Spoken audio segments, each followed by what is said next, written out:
अच्छा, आप सब लोगों ने ये जरूर सुना होगा कि सावन के महीने में अवॉइड मीट का सेवन नहीं करना चाहिए, है ना, नॉन वेज नहीं खाना चाहिए।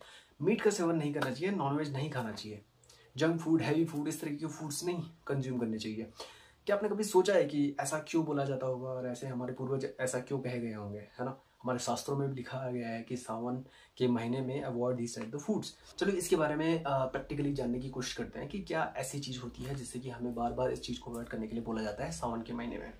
देखिए, सावन के महीने में क्या होता है ना कि मानसून अगर होता है, आप सभी लोग जानते हो, तो मानसून अगर होने की वजह से क्या होता है कि जो बारिश होती है, बरसात का जो पानी होता है वो जगह जगह इकट्ठा होने लग जाता है ना? तो जो जगह जगह पानी इकट्ठा होने लग जाता है, आपने देखा होगा कि डेंगू का मच्छर भी इसी दौरान पनपता है, बरसात के मौसम में ही पनपता है, कि साफ पानी में डेंगू का मच्छर एकदम से पनप जाता है। और आपने देखा होगा बरसात के मौसम में जगह जगह आपने देखा फंगस, कवक और काई वगैरह ये सब चीज़ें ग्रो होने लग जाती हैं, ठीक है ना? तो ये बैक्टीरियाज और वायरसेस के ग्रो होने के लिए बेस्ट सूटेड एनवायरनमेंट प्रोवाइड करता है सावन का महीना, ठीक है, जब बरसात होती है। तो ये वायरसेस और बैक्टीरियाज एकदम से ग्रो करने लग जाते हैं क्योंकि उनको अनुकूल वातावरण मिल गया है ग्रो होने के लिए, ठीक है ना? तो अब क्या होता है कि जैसे हमारी तरह जानवर जो होते हैं वो हाइजीनिक तो होते नहीं है, उन्हें तो हम बोल नहीं सकते ना कि डेटॉल से हाथ धोएं भाई, कोरोना फैल रहा है। तो इस तरीके से जब हम इस तरीके के जानवरों को काट देते हैं, स्लॉटर कर देते हैं बूचड़ खाने में, और उसके बाद उसका कंज्यूम करना स्टार्ट कर देते हैं, तो क्या होता है कि उनके जो शरीर में जो इस तरीके के बैक्टीरियाज हैं वो बहुत जल्दी ग्रो करने लग जाते हैं। और ये बैक्टीरियाज बहुत आंखों से दिखाई देंगे है नहीं, जिनको नॉलेज नहीं होगा, जिनको पता नहीं होगा, वो तो कंज्यूम कर लेंगे। तो कुछ समय बाद क्या होता है कि ये बैक्टीरियाज आपके शरीर के अंदर तो पहुंच गए, ठीक है, मीट का सेवन करने के बाद।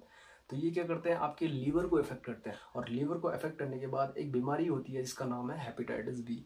और ये बहुत ही ज़बरदस्त बीमारी होती है जिसमें लीवर में आपके स्वेलिंग आ जाती है, और कुछ टाइम बाद आदमी की मृत्यु तो नहीं होती बट सीरियस डिजीज ग्रो होने लग जाती है, और इम्यून सिस्टम आदमी का बहुत वीक पड़ने लग जाता है। सावन के महीने में ये भी बोला जाता है कि आदमी का जो इम्यून सिस्टम होता है वो वीक हो जाता है क्योंकि एकदम से मौसम में चेंजेस आते हैं, ठीक है ना? तो आपने देखा होगा कि अभी बिस्तर से आप उठ रहे हो, एकदम से बाहर ठंडी हवा में गए सावन के मौसम में, तो छींकें आने लग जाती हैं। क्यों? क्योंकि एयर में भी इस तरीके के बैक्टीरियाज मूव करते रहते हैं, ठीक है, क्योंकि उनको अनुकूल वातावरण मिल चुका है। तो इम्यून सिस्टम पहले से ही वीक है और आप बैक्टीरियल वाला फूड कंज्यूम कर रहे हो, तो ये सब मिल करके आपके शरीर को नुकसान पहुंचाते हैं, ठीक है। इसीलिए हमारे शास्त्रों में इस चीज़ को अवॉइड करने के लिए बोला गया है कि मंदिरों में जाएं, सोमवार के व्रत रखें, और इस तरीके की चीज़ें कही गई हैं क्योंकि मंदिर में जाने से एक पॉजिटिव एनवायरनमेंट इफेक्ट हमारी माइंड के अंदर पड़ता है, हमारी ब्रेन के अंदर पड़ता है कि हम इन सब चीज़ों से दूर रहते हैं, कि किसी को काटना नहीं, हिंसा वगैरह से दूर रहते हैं, ताकि हम इस चीज़ को अवॉइड कर सकें, कि मांस मीट मच्छी को अवॉइड कर सकें, ताकि मंदिर में जाने पर एक पॉजिटिव इन्वायरमेंट हमारे अंदर क्रिएट हो पाए।